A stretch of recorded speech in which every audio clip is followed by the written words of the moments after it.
Salut YouTube. Big and José Outdoor Adventure.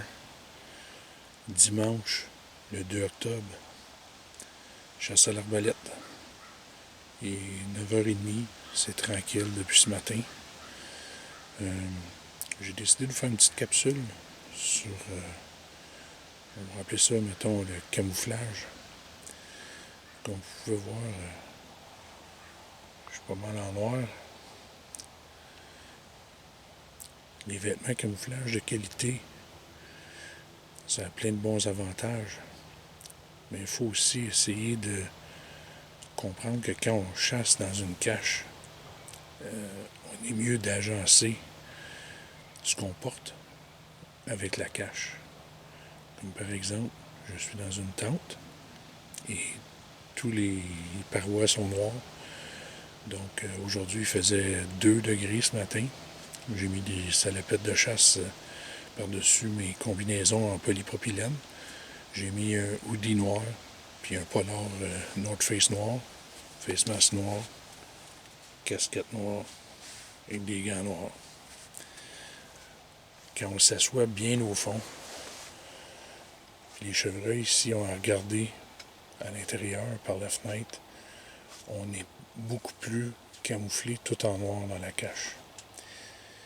Si votre cache, vous l'avez faite maison, vous pouvez toujours la peinturer pour l'agencer à vos vêtements. Si vous avez un sou de camo, on va dire brun, peinturez l'intérieur de la cache en brun. Et essayez de toujours vous asseoir plus au fond. Parce que les nouveaux ensembles de chasse sont super bons au niveau qualité, plein de bons avantages. Par contre, c'est beaucoup plus pour la chasse en déplacement.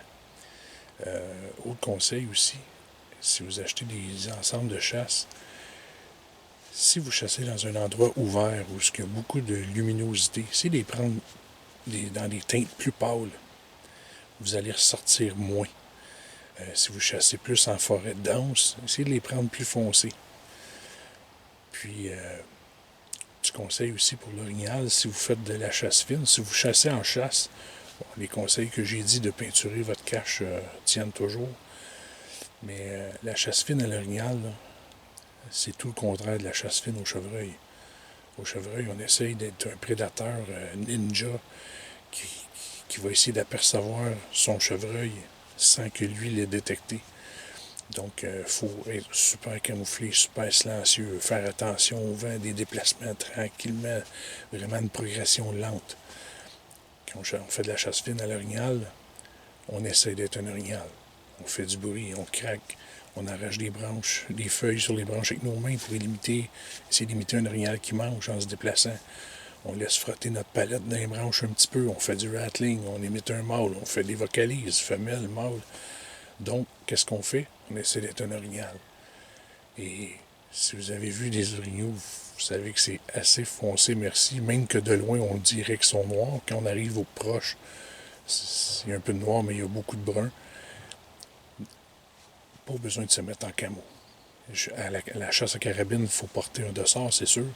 Mais allez-y avec des couleurs très foncées, brun foncé, des ensembles d'oc, des polars, peu importe la marque. Essayez de vous agencer. Vous voulez être un orignal? Mettez-vous dans la peau d'un orignal. Mettez-vous des couleurs qui ressemblent à un orignal. Donc, c'est juste une petite capsule ce matin. C'est assez tranquille. Je chasse sur une passe naturelle. Puis, présentement, il est 9h30. J'ai rien vu. Hier, je ne suis pas venu parce que le vent n'était pas propice à faire mon entrée pour venir à ma tente. Ça, c'est la vue que j'ai ce matin par le petit châssis. Ça, c'est un autre détail aussi. Vous n'êtes pas obligé d'ouvrir vos fenêtres très grandes. En plus, ça va aider à garder vos odeurs à l'intérieur. Puis, il fait plus sombre à l'intérieur de la cache. Donc, moins de chance que les chevreuils vous voient. Je vous reviens s'il se passe quelque chose. Bonne chasse à tous.